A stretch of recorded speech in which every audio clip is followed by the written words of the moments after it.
અહીંયા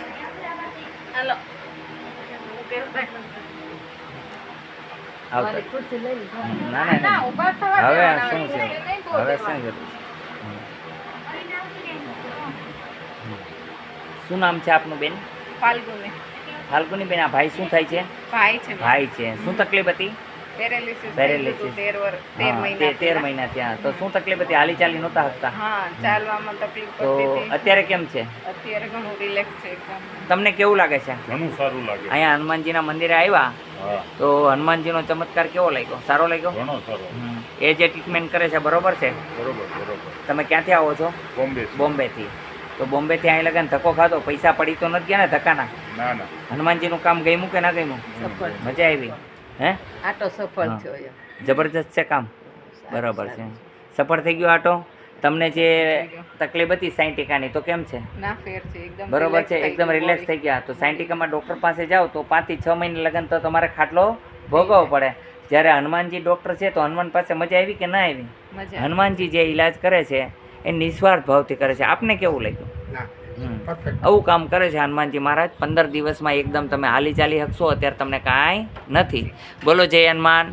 ડરવાનું નહીં. હું જે પ્રમાણે કહું છું એ પ્રમાણે જમશો તો 100% 15 દિવસમાં એકદમ નિરોગી બની જશો. આ ભાઈ હાલી ચાલી નહોતા શકતા, અત્યારે તમે જોઈ શકો છો. હાલો દુનિયાને હાલીને બતાવો. વળી એમ ન થાય કે બનાવટ કરી છે તો અહીંયા કોઈ પ્રકારની બનાવટ થતી નથી.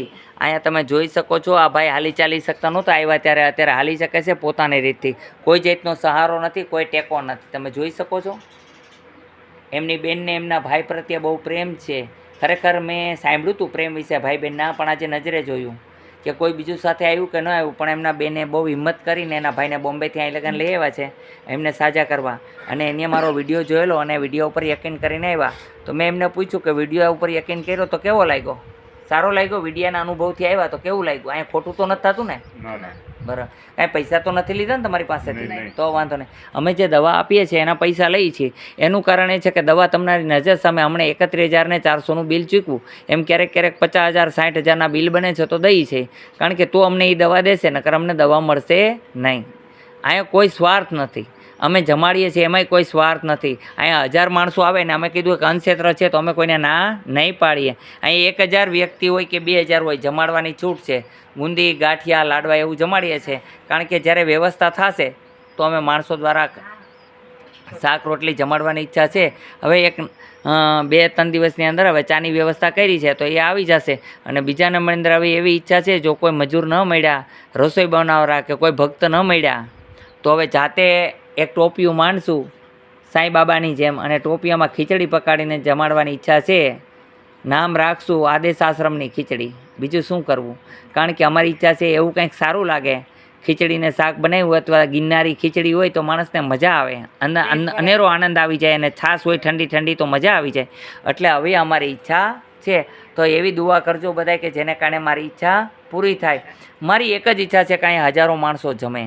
બસ પરમાર્થ કરવાની ઈચ્છા છે. મારો કોઈ સ્વાર્થ નથી. અને મારો જો કોઈ સ્વાર્થ હોય તો મારું મોત થાય. બોલો જય હનુમાન. અહીંયા આવવા માટે આટકોટથી ગરણીથી થોરખાણ રોડ ઉપર આદેશ આશ્રમ આવેલો છે. અહીંનો સમય છે સવારે 9 થી 12, સાંજે 4 થી 6.